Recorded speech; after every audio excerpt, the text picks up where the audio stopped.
हे भव्य हो, क्या कहा है इसमें? Page number 36। इसमें कहा हे भव्य हो। हे भव्य हो, पहले सर्वप्रथम हमें भव्य बुलाया है। क्यों? क्योंकि अगर जो भी व्यक्ति शास्त्रों को पढ़ने बैठा है, जिसने इतनी रुचि करके जैन धर्म में लगे हैं, शास्त्रों को पढ़ने आए हैं, वो निश्चित रूप से भव्य ही हैं। इसीलिए टोडरमल जी कहते हैं हे भव्य हो। फिर आगे कहते हैं शास्त्र अभ्यास के अनेक अंग हैं। अंग से यहाँ पे क्या तात्पर्य है? अंग का अर्थ है भेद प्रभेद। शास्त्र अभ्यास के अनेक भेद हैं, अनेक प्रभेद हैं, तो उन्हीं को आगे बताते हैं। शब्द या अर्थ का वाचना या सीखना। वाचना मतलब उसका वाचन करना। शब्द, इसमें एक और बात विशेष आती है कि शब्द या अर्थ मतलब आपको उसका अर्थ पता हो तो आप उसका अर्थ सहित वाचन करें, या फिर अगर आपको उसका अर्थ का ज्ञान ना हो तो मात्र शब्द का वाचन करना, शब्द को सीखना मात्र भी शास्त्र अभ्यास का एक अंग है। तो शब्द या अर्थ का वाचना या सीखना, फिर सिखाना। अगर आपको उसका विशेष रूप से ज्ञान हुआ है तो आप उसको सिखाएं। फिर उपदेश देना, फिर विचारना। ये सबसे इम्पॉर्टेंट अंग है शास्त्र अभ्यास का, क्योंकि बाकी सब तो हम करते ही हैं, पर एक विचारना ही है जो हमने आज तक किया नहीं है। मतलब इतनी गंभीरता से हमने जो बात कही गई है उस पर आज तक कभी विचारा ही नहीं। विचारने से ही कल्याण होगा, तो इसीलिए विचारना ये सबसे इम्पॉर्टेंट अंग है। फिर आगे कहा सुनना। मात्र हम खाली सुन रहे हैं वो भी शास्त्र अभ्यास है। हमें उसका अर्थ नहीं प्रतिभासित हो रहा है तो भी कोई बात नहीं, मात्र सुनो। अगर समझ आता है, जैसे कोई भी उपदेश हो रहा है वो समझ आता है तो बढ़िया, नहीं समझ आता है तो भी सुनो, ध्यान से रुचिपूर्वक उसको सुनो, तो वो भी शास्त्र अभ्यास में ही आएगा। तो उसको सुनो। फिर प्रश्न करना, ये भी एक बहुत महत्वपूर्ण है, क्योंकि जब आप उसको अच्छे से विचारेंगे तो सहज रूप से ही आपको उसमें बहुत सारे प्रश्न उत्पन्न होंगे। आपकी ये जिज्ञासा, प्रश्न करना ये आपकी जिज्ञासा दिखाता है, तो ये भी बहुत महत्वपूर्ण है। तो आप इसको समझें, इसको विचारें, फिर उसको प्रश्न करें ताकि आप उसको विषय को अच्छे से समझ पाएँ। फिर आगे ही लिखा है समाधान जानना। तो खाली प्रश्न नहीं करना, उसकी रुचिपूर्वक उसका समाधान जानना, यह भी शास्त्र अभ्यास का अंग है। फिर बारंबार चर्चा करना। अब आपने उसको पढ़ा, उसको रुचि से प्रश्न किया, उसका समाधान जानना, तो अब उस समाधान पर, उस प्रश्न पर बारंबार चर्चा करना, ये भी शास्त्र अभ्यास का अंग है। आगे लिखते हैं वहाँ जैसा बने तैसा अभ्यास करना। मतलब अपनी योग्यता के अनुसार जैसा समझ आए, जैसा हो वैसा अभ्यास करना। यदि सर्वशास्त्र का अभ्यास न बने तो इस शास्त्र में सुगम या दुर्गम अनेक अर्थों का निरूपण है। वहाँ जिसका बने उसका ही अभ्यास करना, परंतु अभ्यास में आलसी न होना। ये इन्होंने बहुत ही महत्वपूर्ण बात बताई है कि सर्वशास्त्र मतलब ये पूरा ग्रंथ है। ये पूरा ग्रंथ हमें अगर नहीं समझ आता है, सर्वशास्त्र का हमें अभ्यास नहीं बनता है, हमसे नहीं हो पा रहा है योग्यता अनुसार, तो इस पूरे शास्त्र में सुगम मतलब कुछ बातें इजी बताई गई है, कुछ बातें डिफ़िकल्ट बताई गई है, तो हम मात्र इजी बातें भी पढ़ें। जैसे अपनी योग्यता के अनुसार इजी समझने की योग्यता है, प्रारंभिक स्तर पर है तो हम इजी समझें, और विशेष स्तर पर है तो हम डिफ़िकल्ट बातों को समझें। ऐसे हमसे जैसा बने वैसा अभ्यास करना चाहिए। फिर आगे क्या कहा है, परंतु इस अभ्यास में आलसी नहीं होना। आलसी, अगर आप आलसी हो गए, आपने प्रमाद दिखाया, तो फिर आप शास्त्र अभ्यास नहीं कर पाओगे। इसीलिए इसमें कहा है कि आप कर पाओ ना कर पाओ, परंतु रुचि दिखाना यहाँ पे बहुत महत्वपूर्ण है। परंतु इस अभ्यास में आलसी नहीं होना। फिर आगे प्रथम पैराग्राफ में उन्होंने भेद बताए हैं शास्त्र के, तो सेकंड पैराग्राफ में आगे तत्काल लाभ। अब शास्त्र, हम कोई भी कार्य करते हैं, हमें सबसे पहले ये जानना होता है कि उससे लाभ क्या हो रहा है, हमें क्या लाभ हो रहा है, उससे हमें बेनिफिट क्या हो रहा है। तो उसको इस सेकंड पैराग्राफ में बताया है। देखो, शास्त्राभ्यास की महिमा, जिसके होने पर परंपरा आत्मानुभव दशा को प्राप्त होता है। मतलब शास्त्राभ्यास की महिमा परंपरा रूप से मतलब आगे बढ़ते हुए क्रमशः वो आत्मानुभव दशा को प्राप्त करता है।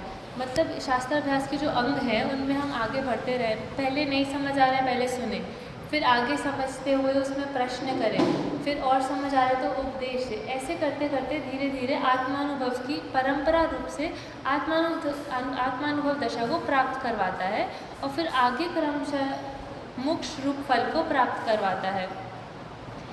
तो ये हमारे शास्त्राभ्यास का मुख्य प्रयोजन, मुख्य हमारा लाभ हमें प्रतिभाषित होना चाहिए।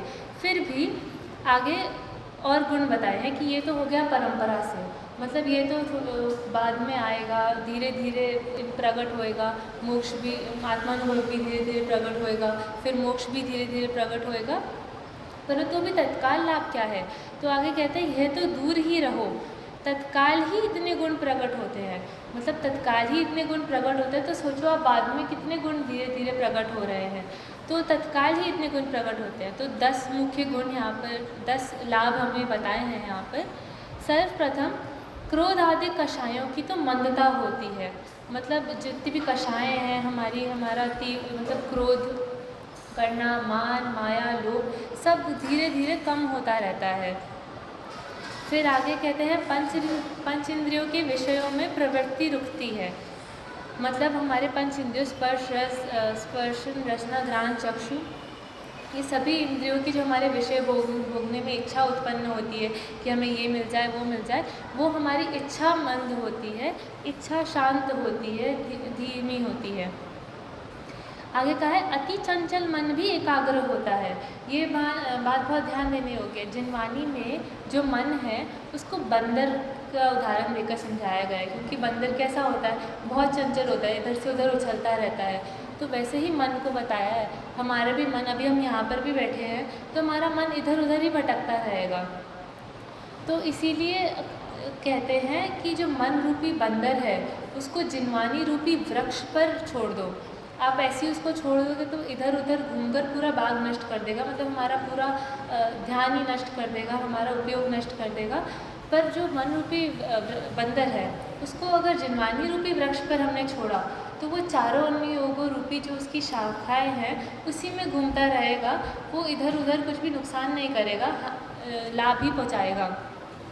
तो मन रूपी जो बंदर है उसको, मतलब हमारा जो मन है, हम उसको शास्त्रों को पढ़ने में, उस शास्त्रों को पढ़ने में ही हमारा ध्यान लगाएं और उसी चारों अनुयोग, कभी जिस अनुयोग की जिस प्रकार रुचि हो उस अनुयोग का अध्ययन कर पर रहे हम शास्त्राभ्यास में ही, हम शास्त्राभ्यास का ही अध्ययन करें। फिर आगे कहते हैं हिंसा आदि 5 पाप भी नहीं होते हैं। हिंसा, झूठ, चोरी, कुशील, परिग्रह, ये सब करने के भी अगर हमारे भाव उमड़ते हैं वो भी शास्त्राभ्यास करने से वो धीमे होते हैं, मंद होते हैं, तो हमें हिंसा आदि 5 पाप भी नहीं होते हैं। फिर आगे कहते हैं कि स्तोक अर्थात अल्प ज्ञान होने पर भी त्रिलोक के व 3 काल संबंधी चराचर पदार्थों का जानना होता है। मतलब स्तोक, मतलब हम सब क्षयोपशम ज्ञानी हैं, हमारे पास इतना ज्ञान तो है नहीं, सर्वज्ञ तो है नहीं, थोड़ा कुछ अल्प ज्ञान है। तो उस अल्प ज्ञान में हमें क्षयो द्रव्यों का, 7 तत्वों का और केवल ज्ञान गम में अनेक चीज़ों का, करणानियों का अध्ययन करो तो आपको पता चलेगा कि कितने सारे इतने सूक्ष्म विषय हैं। अगर सागर को निकालने बैठे या उत्कर्ष अनंतानंद को निकालने बैठे, ऐसी चीज़ों को निकालने बैठे तो वो इतनी ज़्यादा सूक्ष्म है कि वो फिर हमें लास्ट में यही बोलना पड़ता है कि ये केवल ज्ञान गम में है। पर उन सब का भी एक आइडिया हमें शास्त्राभ्यास से, हमें अल्प ज्ञान में ही उसका एक आइडिया मात्र तो लग ही जाता है। तो और चराचर मतलब जीव अजीव आदि पदार्थों का हमें जानना होता है। फिर हेय उपादेय की पहचान होती है। इससे शास्त्राभ्यास से हमारा विवेक जागृत होता है कि हेय मतलब क्या छोड़ने योग्य है और उपादेय मतलब क्या ग्रहण करने योग्य है। तो हमें क्या छोड़ना चाहिए, मतलब ये पता चलता है कि क्या गलत है क्या सही है, तो हमें क्या छोड़ना चाहिए क्या ग्रहण करना चाहिए, इन सब का ज्ञान हमें भली प्रकार से शास्त्राभ्यास से होता है। फिर आत्मज्ञान सन्मुख होता है, अर्थात ज्ञान आत्म सन्मुख होता है। मतलब हमारा जो मतलब जो ज्ञान है वो अभी दूसरे पर पदार्थों में ही उलझा हुआ है। तो शास्त्राभ्यास करने से क्या होता है? शास्त्राभ्यास करने से वो ज्ञान आत्मसन्मुख होता है। आत्मसन्मुख मतलब मेरे सन्मुख होता है। तो ये भी हमारा एक लाभ है, क्योंकि आत्मसन्मुख होएगा, फिर उससे आगे बढ़कर जो हमने ऊपर देखी थी बात की, उससे परंपरा रूप से आत्मानुभव दशा प्राप्त होएगी, फिर और परंपरा रूप से मोक्ष दशा की प्राप्ति होएगी। तो वो इसका मूल कारण यही है। क्यों? क्योंकि हमारा ज्ञान अगर आत्मसन्मुख होगा तो ही होएगा। फिर आगे कहते हैं अधिक अधिक ज्ञान होने पर आनंद उत्पन्न होता है। मतलब कि अगर हम अधिक अधिक ज्ञान होने पर आनंद उत्पन्न होता है, मतलब शास्त्राभ्यास आप कभी भी करने बैठे, एक एक बात नई नई पता चलती है तो हमें ऐसा अनुभव होता है, अच्छा ऐसा है, अच्छा ऐसा है, ऐसा अगर हम रुचि से पढ़ते हैं तो उसमें हमें आनंद उत्पन्न होता है। तो रुचि से पढ़ना इसीलिए आवश्यक है। फिर आगे कहते हैं कि लोक में महिमा यश विशेष होती है। पर ये बात उन्होंने लाभ तो कहा कि लोक में महिमा और यश विशेष होता है, क्योंकि आप मतलब आप शास्त्रों के ज्ञानी हैं, आप शास्त्राभ्यासी हैं, तो सब लोग आपकी सम्मान करते हैं, आपका यश होता है, आपको सम्मान मिलता है हर जगह। परंतु ये हमारा लाभ तो है, पर मुख्य हमारा पॉइंट नहीं होना चाहिए। हम इसके लिए शास्त्राभ्यास करें, ऐसा नहीं होना चाहिए कि हमारी लोक में महिमा हो या यश हो, उसकी वजह से हम शास्त्राभ्यास करें, ऐसा नहीं होना चाहिए। पर फिर भी शास्त्राभ्यास करने से यह लाभ प्रकट होता ही है। फिर आगे कहते हैं सातिशय पुण्य का बंध होता है। तो सातिशय पुण्य क्या है? तो एक तो हमारा हो गया नॉर्मल पुण्य का उदय, जिससे हमें भोग सामग्री वगैरह मिलती है। पर एक सातिशय पुण्य का उदय, जिससे हमें देव शास्त्र गुरु का समागम मिलता है, हमें जिनवानी की बात पढ़ने को मिलती है, इसके लिए नॉर्मल पुण्य से काम नहीं चलेगा, इसके लिए सातिशय पुण्य चाहिए होता है। और वो सातिशय पुण्य कैसे बनता है? तो हम इस शास्त्राभ्यास करें, मतलब बातों को सुने, उन पर विचारें, प्रश्न करें, जिज्ञासा अपनी उत्पन्न करें, उसका समाधान करें, चर्चा करें, तो उसी से ही हमारे सातिशय पुण्य का बंध होता है। तो और फिर उस सातिशय पुण्य से हमारे आगे भवों में भी हमें इसका समागम मिलता है, इसके बारे में हम सुन पाते हैं। वरना अगर हम इस भव में हमें जिनवानी मिली, हम शास्त्राभ्यास नहीं करते हैं, हम इसकी अवहेलना करते हैं, तो फिर अगले भव में हमें मिले ना मिले क्या भरोसा। तो इसीलिए हम इसका शास्त्राभ्यास करें, ताकि सातिशय पुण्य का बंध हो और फिर हमें आगे भव में भी हमें शास्त्र मिले, ताकि हम फिर अपना कल्याण निरंतर, मतलब जो प्रोसेस हमने यहाँ पर हम शुरू कर रहे हैं, जैसे हमने एक बीज जो यहाँ पे बो रहे हैं, तो वो आगे चल के बढ़ता रहे, वृक्ष बनता रहे, वो बीच में रुक ना जाए। इसीलिए हमें शास्त्राभ्यास करना चाहिए। फिर आगे कहते हैं सो इत्यादि गुण शास्त्राभ्यास करने से तत्काल ही उत्पन्न होते हैं, इसीलिए शास्त्राभ्यास अवश्य हमें करना चाहिए।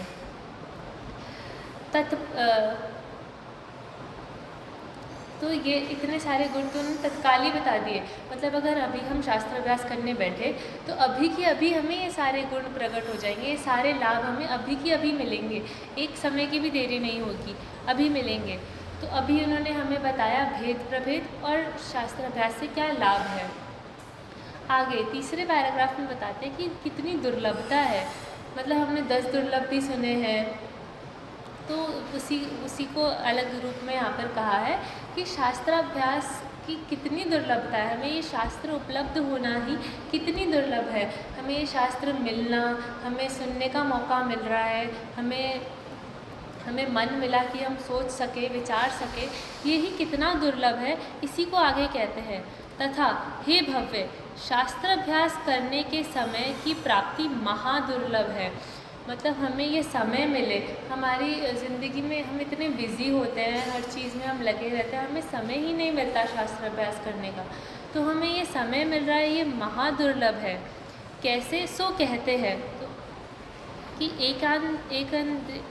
एक इंद्रियादिक असंगी पर्यंत जीवों के मन नहीं है।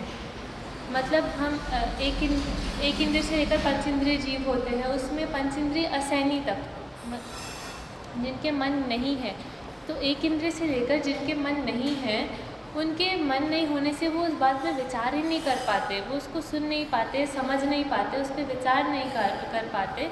तो हमें उन पर्यायों में भी, जो हमारी पूर्व में ये सब पर्याय रही हैं, उन पर्यायों में भी हम शास्त्राभ्यास नहीं कर पाए।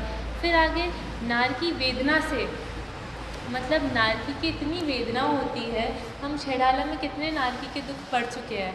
हमें नरक में तो इतनी वेदना होती है कि हमें कहाँ फुर्सत है कि हम शास्त्राभ्यास में अपना उपयोग लगाएं, और वहाँ पे शास्त्र भी कहाँ है। दुर्लभ रूप से ही हमें जिनवानी की बात सुनने समझने को मिलती है।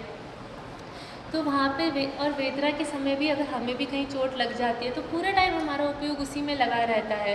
तो फिर हम ही कहाँ, छोटी सी चोट में हम ही कहाँ अपना उपयोग लगा पाते हैं। तो वे नारकियों को तो कितने दुख निरंतर मिलते रहते हैं, वे अपना उपयोग कहाँ कैसे लगा पाएंगे जिनवानी की बात विचारने में। और फिर आगे कहते हैं कि तिर्यंश जो है, तिर्यंश तो विवेक रहित है, मतलब उनको सही गलत का विचार ही नहीं है।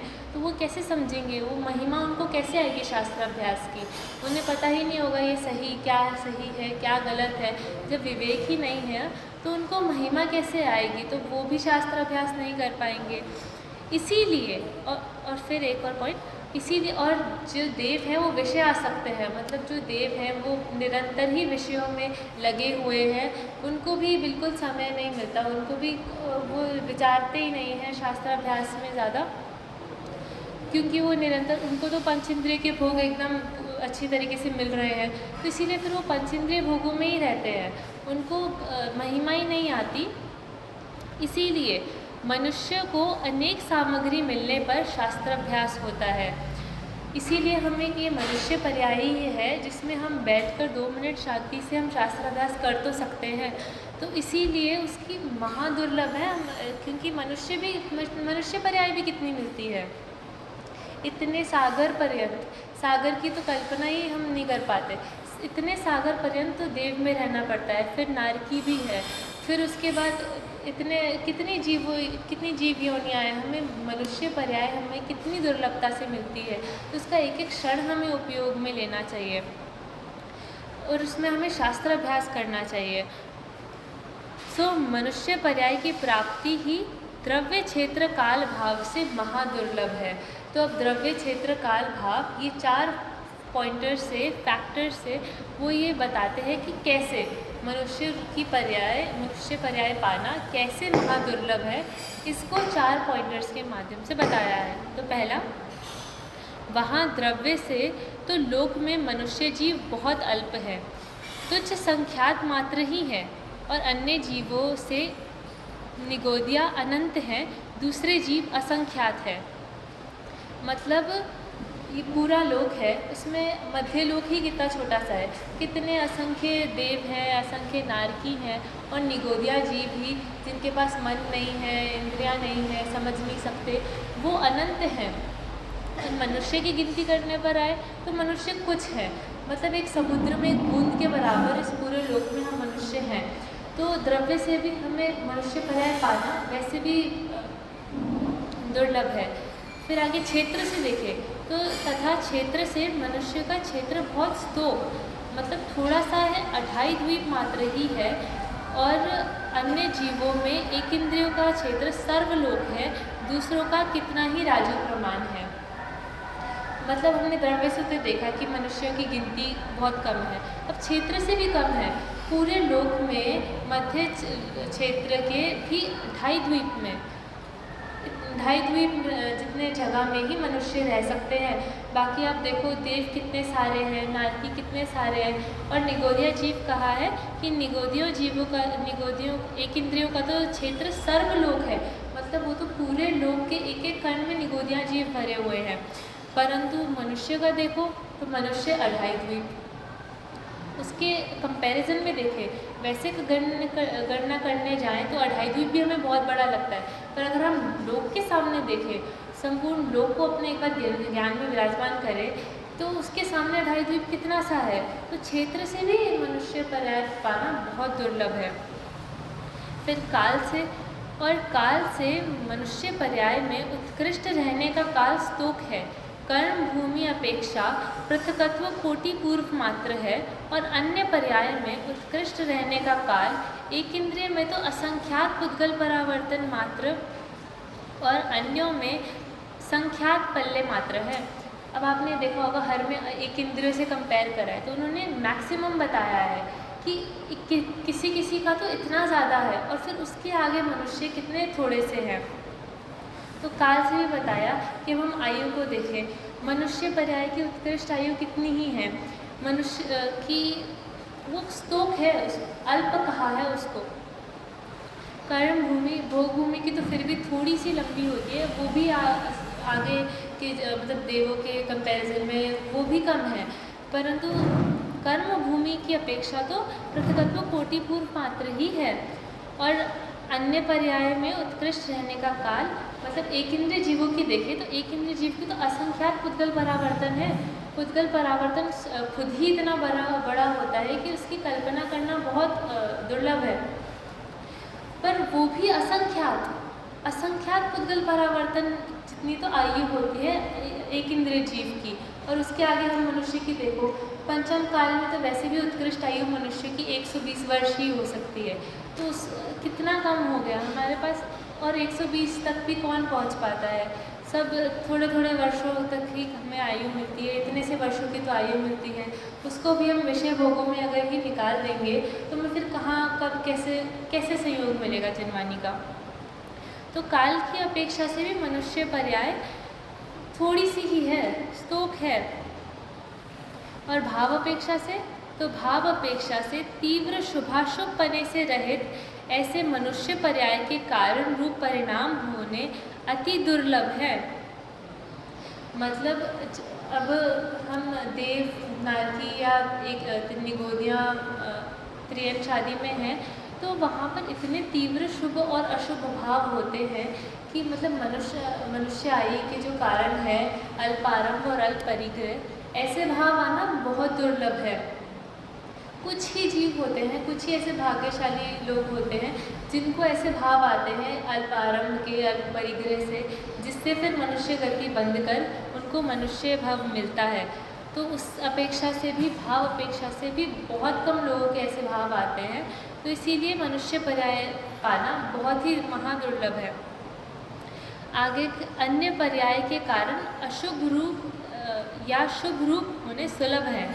मतलब बाकी अगर हम नरक के कारण देखें कि बहुआरंभ बहु परिग्रह, ये तो बहुत मतलब इजीली फाइंड कर सकते हैं ऐसे परिणाम। हमें ही बहुत बार आ जाते हैं कि सब बटोरने के, शब्द जोड़ने के, इतने सारे पैसे जोड़ने के, इतने सारी सामग्री जोड़ने के, तो इनके कारण आते रहते हैं।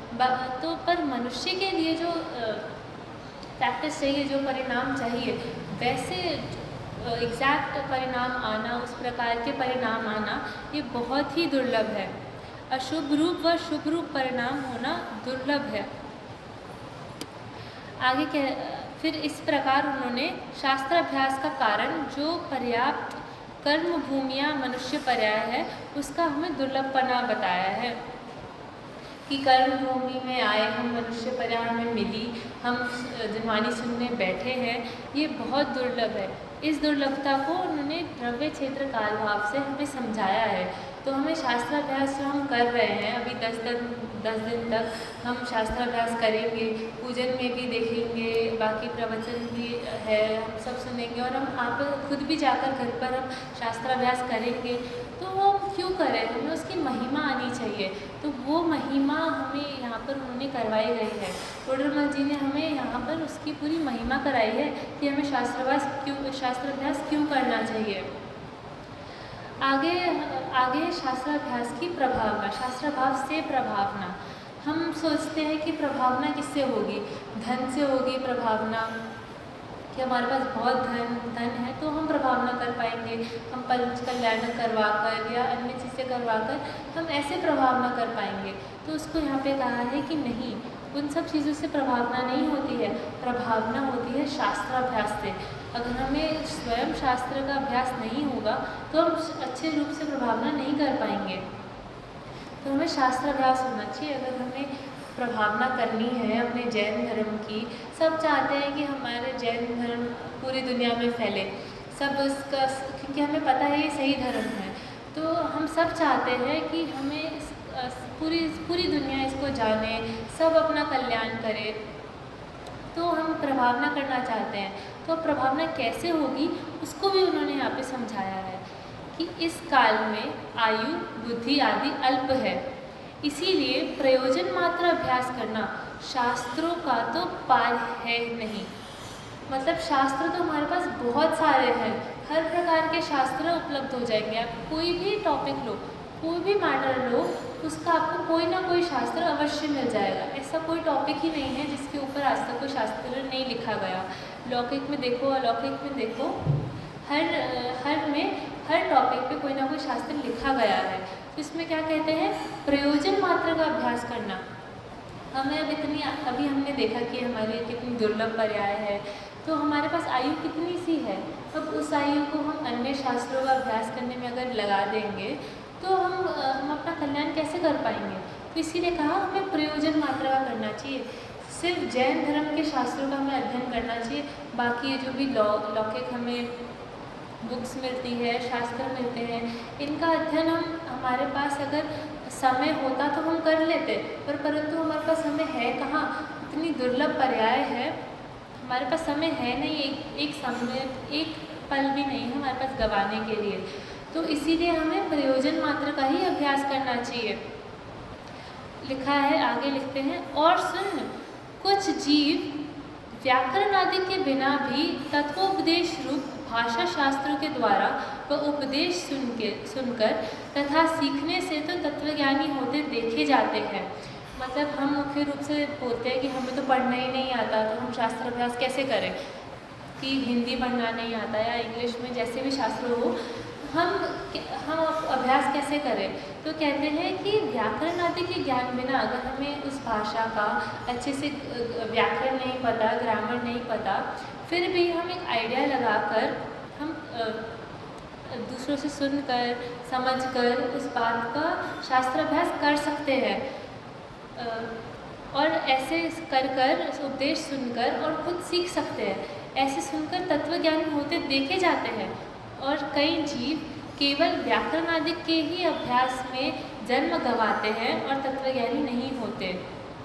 ऐसा भी देखा जाता है कि एक तो हो गए जिनको ज़्यादा व्याकरण आदि का ज्ञान नहीं है, पर फिर भी उन्होंने किसी न किसी माध्यम से या तो खुद पढ़कर या फिर दूसरों से समझकर या अन्य कोई माध्यम इस्तेमाल करके सहायता लेकर उन्होंने तत्वज्ञान प्राप्त किया, तो वो बहुत तत्वज्ञानी होते देखे। परंतु एक दूसरे प्रकार के जीव हैं जो व्याकरण में ही जिन्होंने अपना जीवन गंवा दिया। मतलब व्याकरण के ही नियम जानने में कि अच्छा हमें शास्त्र पढ़ना है, तो पहले हमें जैसे हिंदी में है हमारे शास्त्र, तो हिंदी, संस्कृत ले लो, हमें संस्कृत के शास्त्र पढ़ने हैं तो संस्कृत की पूरी व्याकरण आनी चाहिए। तो फिर हम संस्कृत में ही लग गए। जैन दर्शन का हमने इतना अध्ययन नहीं करा, हम संस्कृत में ही सीखने में लग गए कि संस्कृत में क्या विभक्ति है, क्या वचन है। तो फिर हम अपना कल्याण नहीं कर पाएंगे, शास्त्राभ्यास नहीं कर पाएंगे। हमें कोई भी माध्यम हो, कोई भी माध्यम हमें मिले, हमें उससे शास्त्राभ्यास तक पहुंचना चाहिए, शास्त्राभ्यास से अपनी आत्मा तक पहुंचना चाहिए। ऐसा हमें करना चाहिए। तो इससे उन्होंने पॉइंट बताया कि व्याकरण आदि का हमें ज्ञान नहीं हो, इसका मतलब ये नहीं है कि हम हीन हैं। अगर हमें शास्त्राभ्यास नहीं है तो इसका मतलब है कि हम हीन हैं। मतलब हीनता, महानता ये ऐसा नहीं कि अच्छा हमें पढ़ना लिखना नहीं आता। तो जनरली ऐसा होता है कि अगर किसी को अच्छे से उस भाषा का ज्ञान नहीं है तो वो बहुत दीनहीन महसूस करता है कि यार सबको यहाँ पर शास्त्राभ्यास, मतलब सबको यहाँ पर हिंदी आती है, जैसे कोई साउथ से आता है अभी स्मारक में भी, तो उसको ऐसा लगता है कि मेरे को तो भाषा नहीं आती, मैं कैसे सीखूँ, कैसे पढ़ूँ। तो ऐसा नहीं है, वो व्याकरण आदि का ज्ञान नहीं हो तो भी वो तत्वज्ञान कर सकता है। पर अगर व्याकरण आदि के ज्ञान में ही उलझ गया तो तत्वज्ञान नहीं कर पाएगा। ऐसा बात उन्होंने यहाँ पे कही है। आगे कहते हैं, सुन, व्याकरण आदि का अभ्यास करने से पुण्य नहीं होता, किंतु धर्मार्थी होकर उनका अभ्यास करे तो किंचित पुण्य होता है, तथा तत्वोपदेशक शास्त्रों के अभ्यास से सातिशय महान पुण्य उत्पन्न होता है। मतलब उन्होंने कहा कि व्याकरण आदि का अभ्यास करें तो उससे तो पुण्यबंध नहीं होएगा कि आप अगर संस्कृत सीखने बैठ गए तो उससे पुण्यबंध किस आधार पर होगा।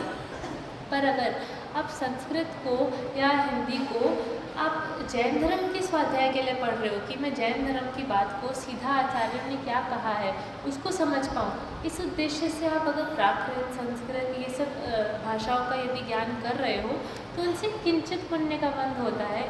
फिर भी उन्होंने ज़्यादा नहीं कहा, उसको किंचित कहा है, मतलब उससे कदाचित कह लो कि अभिप्राय की दृष्टि से कि उससे धर्म के लिए, धर्म को पढ़ने के लिए सीख रहे हैं, इसीलिए पुण्यबंध हो रहा है। पर सीखने से तो पुण्यबंध नहीं होता। पर तत्वोपदेशक शास्त्रों के अभ्यास से सातिशय महान पुण्य उत्पन्न होता है। ये हमने अपने 10वें लाभ में भी देखा था अभी कि सातिशय पुण्य का बंध होता है। मतलब भाषा में अगर हम भाषा का ज्ञान करें तो उससे हमारा, हमने देखा था, उससे तो किंचित पुण्य बंध होता है। और इससे कहा कि सातिशय महान पुण्य उत्पन्न होता है। एक डिफरेंस देखो आप, इसको एक अगर तराजू पे रखो कि एक साइड हम भाषा आदि का ज्ञान कर रहे हैं इसको पढ़ने के लिए तो वो किंचित है, इतना सा पुण्य का बंध होगा कि मतलब ना के बराबर। पर अगर हम उसको, इसका कोई भी भाषा का आधार लेकर हम उसका मर्म समझें, हम उसका शास्त्राभ्यास करें, तत्वज्ञानी बने, तो उससे महान सातिशय पुण्य का बंध होता है। इसीलिए भला तो यह है कि ऐसे तत्वोपदेशक शास्त्रों का अभ्यास हमें करना चाहिए। तो इसीलिए इसका हमारा भला तो इसी में है कि हम व्याकरण आदि में ज़्यादा ना उलझकर, मतलब उसको ज़रा सा हम एक बार देखकर अब मूलतः प्रयोजनभूत हम अपने शास्त्राभ्यास में ही लगे, हम शास्त्रों को पढ़ने में ही लगे। तत्वों और शास्त्रों का भी क्या कहा है, तत्वोपदेशक शास्त्र। ऊपर कहा था ना प्रयोजन मात्र का अभ्यास करना चाहिए, तो यहाँ पर बताया है कि प्रयोजन मात्र शास्त्र कौन से हैं। प्रयोजन मात्र शास्त्र वो हैं जिनमें तत्वों का उपदेश किया जाता है, जिसमें तत्वों का उपदेश है, 7 तत्वों का उपदेश है, मेरा उपदेश, इसमें मेरा स्वरूप बताया गया है, वो है प्रयोजन मात्र शास्त्र। हमें प्रयोजन मात्र अभ्यास करना चाहिए। आगे कहते हैं, इस प्रकार शब्द शास्त्र आदि के पक्षपाती को सन्मुख करा है। अब इस सम्य ज्ञान चंद्रिका है, इसको आप विस्तार में पढ़ें।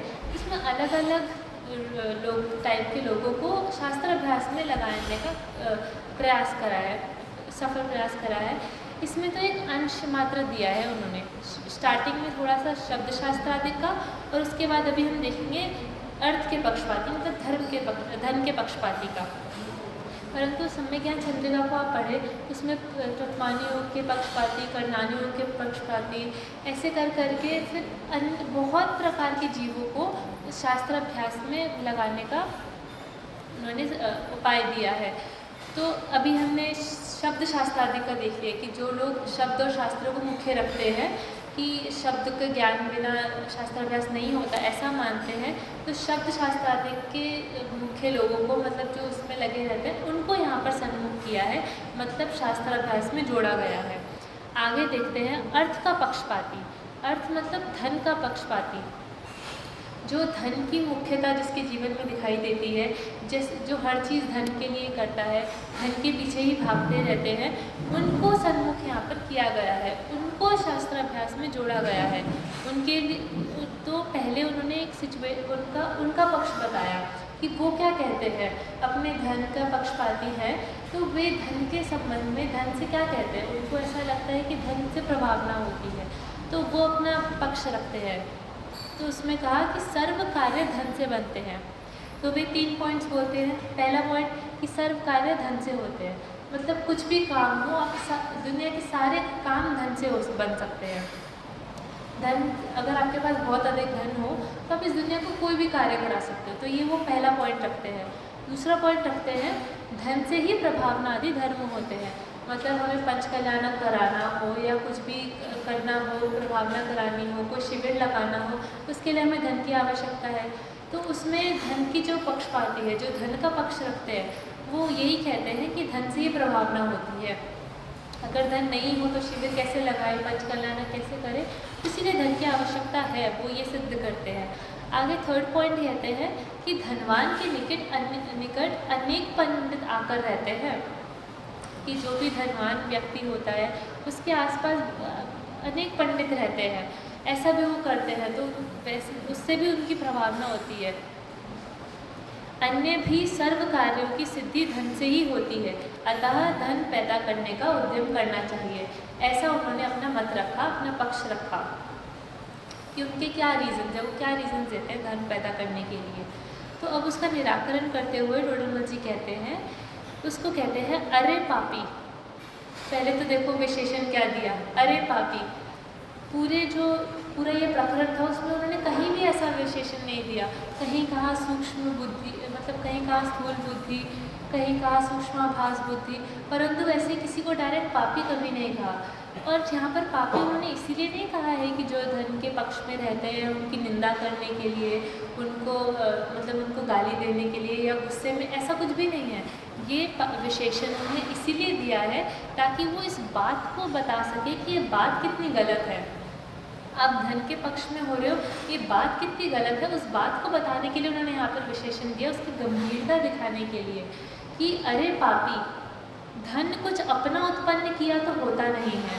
हमने 3 पॉइंट्स देखे थे ना, तो उसमें सबसे फर्स्ट का निराकरण करते हुए उन्होंने कहा, जब पहले कहा था कि सर्व कार्य धन से बनते हैं, तो उसके लिए कह रहे हैं धन कुछ अपना उत्पन्न कराया तो होता नहीं है। मतलब हम कितनी भी मेहनत कर ले, धन हम तो उत्पन्न नहीं कर सकते। वो कैसे होता है, भाग्य से होता है। मतलब हम अगर मेहनत से सैलरी मिलती हो तो फिर तो वर्कर्स को, मतलब जो लेबर क्लास लोग हैं वो तो सबसे रिच होने चाहिए थे, क्योंकि उनसे ज़्यादा मेहनत तो हम कभी कर भी नहीं पाते। वो कितनी मेहनत करते हैं पूरे दिन, तो उससे सिद्ध होता है कि मेहनत से तो धन मिलता ही नहीं है, धन मिलता है भाग्य से। और फिर भाग्य कैसे होता है, भाग्य ग्रंथाभ्यास आदि धर्म साधन से जो पुण्य की उत्पत्ति होती है उसी का नाम भाग्य है। तो घूम फिर कर वो वापस उसी पर आ गए कि ग्रंथाभ्यास से ही, मतलब आप धर्म करते हो उसी से पुण्य बनता है और उसी से हमें भाग्य मिलता है और फिर उसी से धन मिलता है। तो शास्त्राभ्यास से ही हमें धन मिल रहा है। तो फिर हम ये कैसे कहेंगे कि धन से प्रभावना होगी। इसी का नाम भाग्य है।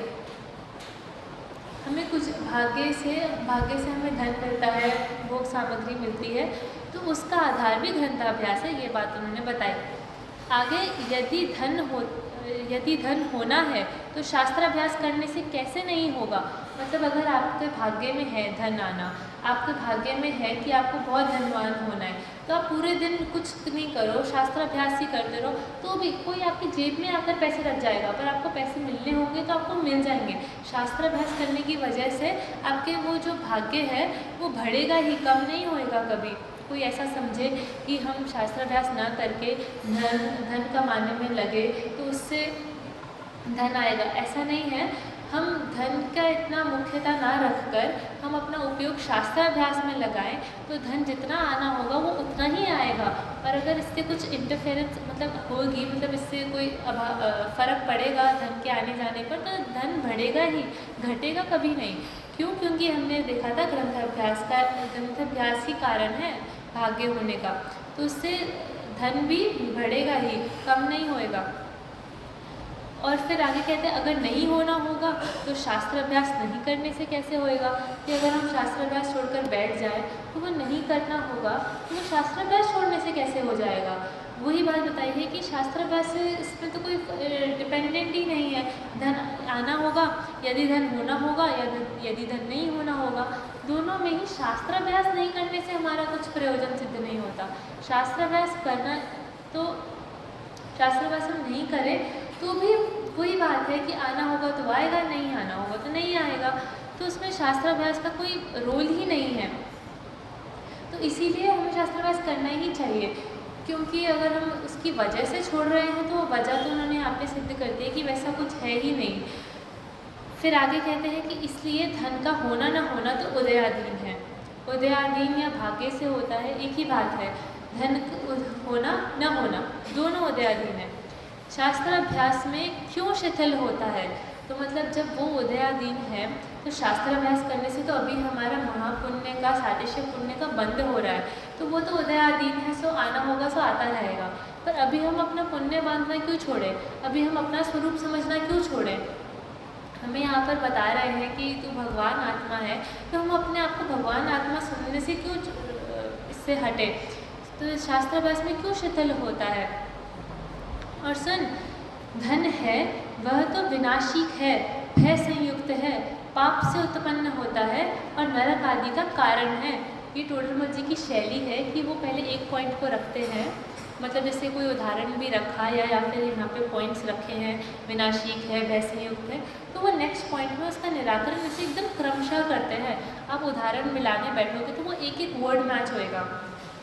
तो वैसे ही आगे बताया कि शास्त्राभ्यास का जो ज्ञान धन है वह अविनाशी है, भय रहित है, धर्म रूप है और स्वर्ग मोक्ष का कारण है। ऐसी इन्होंने कंपैरेटिव स्टडी करी है। तो हम देखते हैं कि धन है विनाशिक है। विनाशिक का मतलब क्या होता है? कि नष्ट होने वाला है।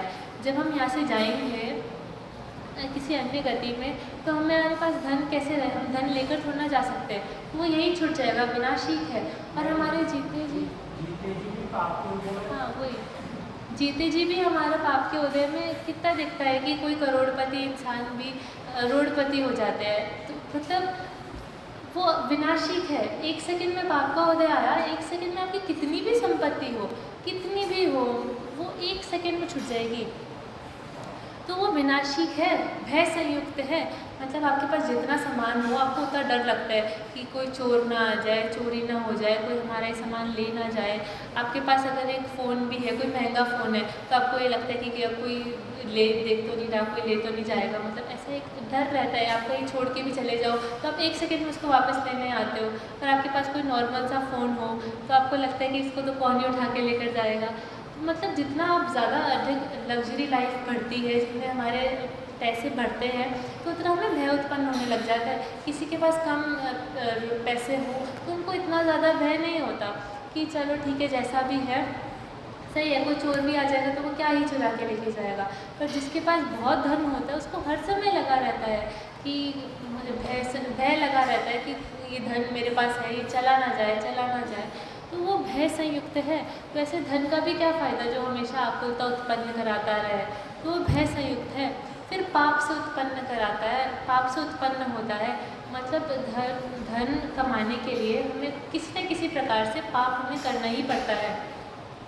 पाप से उत्पन्न होता है और पाप से उत्पन्न होने की वजह से नरक आदि का कारण है। मतलब नरक आदि जो अशुभ गतियाँ हैं इसमें ले जाता है।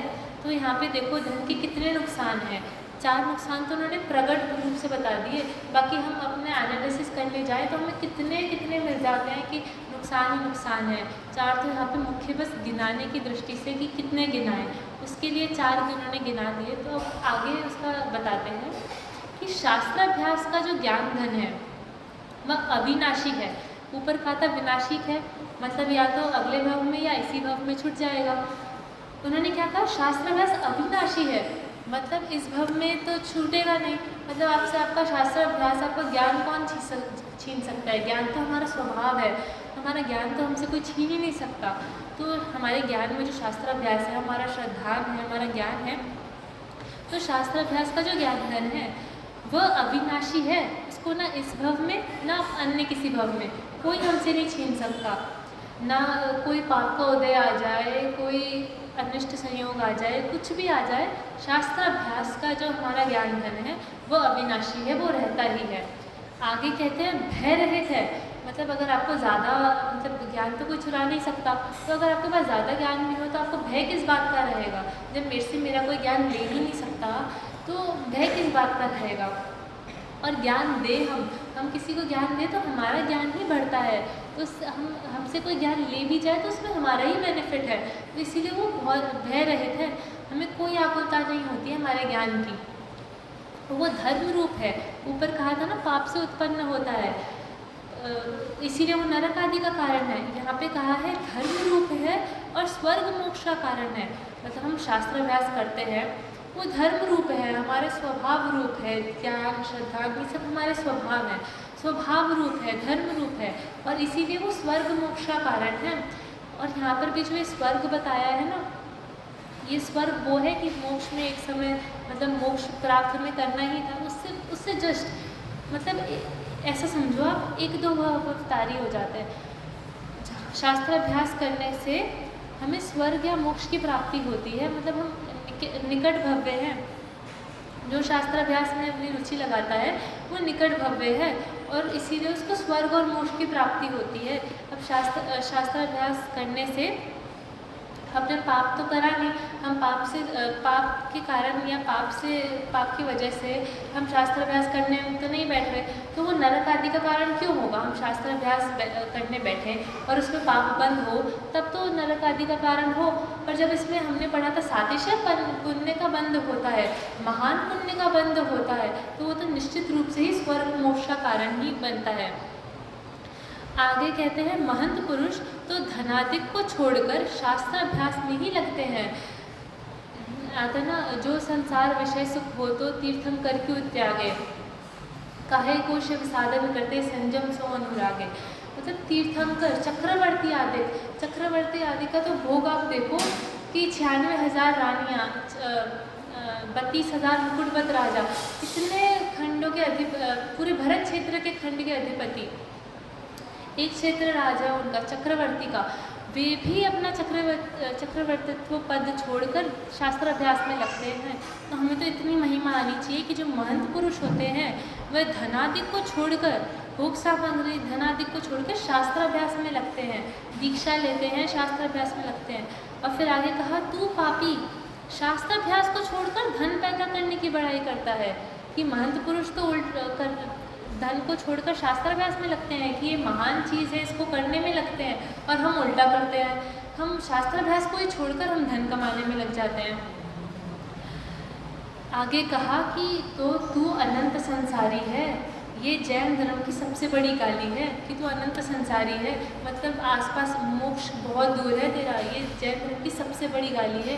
और सबसे बड़ी प्रशंसा क्या है कि तुम निकट भव्य हो, तो हम सब निकट भव्य हैं, हम सबको स्वाध्याय करने की रुचि जागी, हमें एक शब्द भी सुनने की अगर रुचि जागी कि तो हम निकट भव्य हैं। और इनको ऑपोजिट में क्या कहा कि जो शास्त्राभ्यास को छोड़ के धन पैदा करने में लगते हैं, जो ऐसे उल्टे चीज़ को करते हैं, वे अनंत संसारी है, मतलब उनका मोक्ष बहुत दूर है, अभी बहुत संसार शेष है। फिर आगे कहते हैं फिर ये तो हमारा उन्होंने पहला पॉइंट भी समझाया। नेक्स्ट कहा धन से ही प्रभावनादि धर्म होते हैं, तो उसका क्या कहते हैं, तूने कहा कि प्रभावनादिक धर्म भी धन से होते हैं, किंतु वह प्रभावनादिक धर्म तो किंचित सावध्य क्रिया संयुक्त है।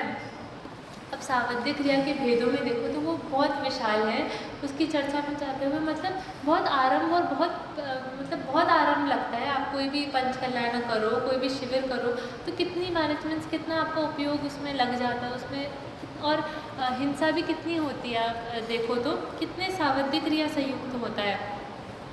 जो प्रभावना धन के बेसिस पे होती है वो सावध्य क्रिया संयुक्त होती है। इसीलिए समस्त सावध्य रहित शास्त्राभ्यास रूप धर्म है। मतलब अब शास्त्राभ्यास करो, इसमें तो हमारा कोई आरंभ नहीं हो रहा, इसमें हमारी कोई सावध्य क्रिया नहीं हो रही, तो इसीलिए हमें ये करना चाहिए। उसमें तो फिर भी किंचित हमारी सावध्य क्रिया हुई, उससे कुछ ज़रा सा भी भला सही पाप का बंद हो सकता है, या फिर कम पुण्य का कम बंद हो सकता है। पर अगर हम ये सावध्य क्रिया से रहित हम ये शास्त्राभ्यास करें तो इससे तो हमारा महापुण्य का बंद होगा। शास्त्राभ्यास रूप धर्म है वह प्रधान है, इसीलिए ये मुख्य है, प्रधान है। यदि ऐसा न हो तो गृहस्थ अवस्था में प्रभावनादिक धर्म साधन थे, उनको छोड़कर संयमी होकर शास्त्राभ्यास में किस लिए लगते हैं। ये उन्होंने बहुत ही बढ़िया तर्क दिया कि अभी तो हमारे पास पैसा है, अभी गृहस्थ अवस्था में हमारे पास पैसा है तो हम पंचकल्याण करा सकते हैं, शिविर लगवा सकते हैं। तो ऐसी अवस्था को छोड़कर जो जीव आत्मरसिक होते हैं, जिनको मोक्ष पाना है, वे दीक्षा लेते हैं। तो क्यों लेते हैं? अगर प्रभावना, सच्ची प्रभावना उन्हीं से होती, पंचकल्याणक से होती, मतलब धन से होती, शिविर से होती, तो वो मुनि दीक्षा क्यों लेते? अब मुनि दीक्षा ली उन्होंने पास, अब तो उनके पास कोई ना पैसे हैं ना कोई है, वो तो अब वन में चले गए हैं। तो वो उससे हमें सच्चा स्वरूप प्रतिभासित होता है कि प्रभावना का सच्चा स्वरूप क्या है। और हम मुनियों को ही सच्चे प्रभावक कहते हैं, मुनियों से ही हमारी प्रभावना होती है। कहते हैं मुनियों को तो देखकर, वो अगर कुछ ना भी बोले तो उनका चर्या देखकर, उनका स्वरूप देखकर ही हमें अपना वैराग्य उत्पन्न होता है। हम तो उसी से हमारी प्रभावना हो जाती है। उनका स्वरूप देखकर ही लोग धर्म में जुट जाते हैं। और यहाँ पर तो हमें बैठकर समझाना पड़ता है, सुनना पड़ता है, तब जाकर होता है। अगर हम ऐसे ढंग से जो प्रभावना होती है उसमें तो फिर भी उनको और कुछ बोलना पड़ता है। और मुनि दशा में तो जब उन्होंने सारा ये छोड़ दिया, अब कोई ना वो पंचकल्याण करा रहे हैं, ना वो शिविर लगा रहे हैं, वो मतलब आत्मा की ध्यान कर रहे हैं बस। सच्ची प्रभावना तो वे कर रहे हैं। तो ये उन्होंने तर्क दिया कि फिर वो गृहस्थावस्था क्यों छोड़ते अगर ढंग से प्रभावना होती तो। ऐसे उन्होंने उस बात का भी निराकरण किया कि धर्म से ही प्रभावना आदि धर्म होते हैं। अब जो इसमें थर्ड पॉइंट था कि धर्मवान के निकट अन्य पंडित आकर रहते हैं, उसका निराकरण इसमें तो अभी नहीं दिया, क्योंकि इसमें तो पूरी एक चर्चा का प्रकरण का एक अंश मात्र दिया है। पर आगे वो सम्यक ज्ञान चंद्रिका में कहते हैं कि वो परिस्थिति कि धनवान के निकट अन्य पंडित आकर रहे, ये परिस्थिति भी तभी घटित होती है जब लोभी पंडित हो और अविवेकी धनवान हो। कि मतलब या तो पंडित को लोभ हो, पैसों का लोभ हो या यश का लोभ हो या किसी भी चीज़ का लोभ हो, तब वो जाकर फिर धनवान के पास में रहता है कि इनके पास रहने से तो मेरा यश होगा या फिर मेरे को पैसे दे देंगे ये लोग। तो ऐसे वो तब उनके पास रहता है। या फिर और अविवेकी धनवान हो, मतलब उस धनवान को अगर विवेक ना हो, उसको सच्चा स्वरूप ना पता हो कि पंडित कैसे होते हैं, तो उस केस में ही ऐसा सिचुएशन बैठती है कि धनवान के निकट अन्य पंडित आकर रह रहे हैं। वरना तो ऐसे उन्होंने चारों पॉइंट्स का यहाँ पर उन्होंने टोडरमल जी ने निराकरण किया है। आगे कहते हैं शास्त्र अभ्यास करने से प्रभावना आदि भी विशेष होती है। कि अगर हम अपनी आत्मा में ध्यान लगाएं ना, वही सच्ची प्रभावना होगी। हम शास्त्रों का स्वरूप समझें, हम शास्त्रों को अपने जीवन में उतारें। दादा कहते हैं ना कि हम ऐसे ट्रेन के कंपार्टमेंट में बैठे हो और हमारी चर्या को देखकर कि हम रात्रि से नहीं खा रहे, हम उन सब चर्या को देखकर, हमारे गुणों को देखकर ही सामने वाला कहे कि यहाँ पर तो एक संत पुरुष बैठे हैं, मेरे समक्ष एक संत पुरुष है। वो है सच्ची प्रभावना कि वो हमारी चर्या देखकर, हमारा चरणानुयोग देखकर या हमारा इतना ज्ञान देखकर, हमारा निर्मलता देखकर, सहजता देखकर, वो हमारी देखकर उससे प्रभावित होते हैं, उससे सच्ची प्रभावना है। तो ये हमें सम्यक ज्ञान चंद्रिका में टोडरमल जी ने हमें बताया है। एक तो शास्त्राभ्यास की महिमा क्या है, हमारे जीवन में होनी चाहिए, क्या महिमा है उसकी, क्या स्थान है शास्त्राभ्यास का हमारे जीवन में। और फिर सेकेंड पॉइंट की प्रभावना भी यदि हमें करनी है तो प्रभावना भी, सच्ची प्रभावना भी शास्त्राभ्यास से ही होती है। इसको उन्होंने बहुत सारे पॉइंट से सिद्ध किया है। ये पूरा ही प्रकरण पठनीय है, पढ़ने योग्य है। तो आप सब सम्यक ज्ञान चंद्रिका में एक बार इसका अध्ययन करें, कैसे किस प्रकार से उन्होंने इतने सारे टाइप्स के लोगों को उन्होंने शास्त्राभ्यास में जोड़ा है, उसको आप देखें तो वो बहुत ही लाभदायक होगा।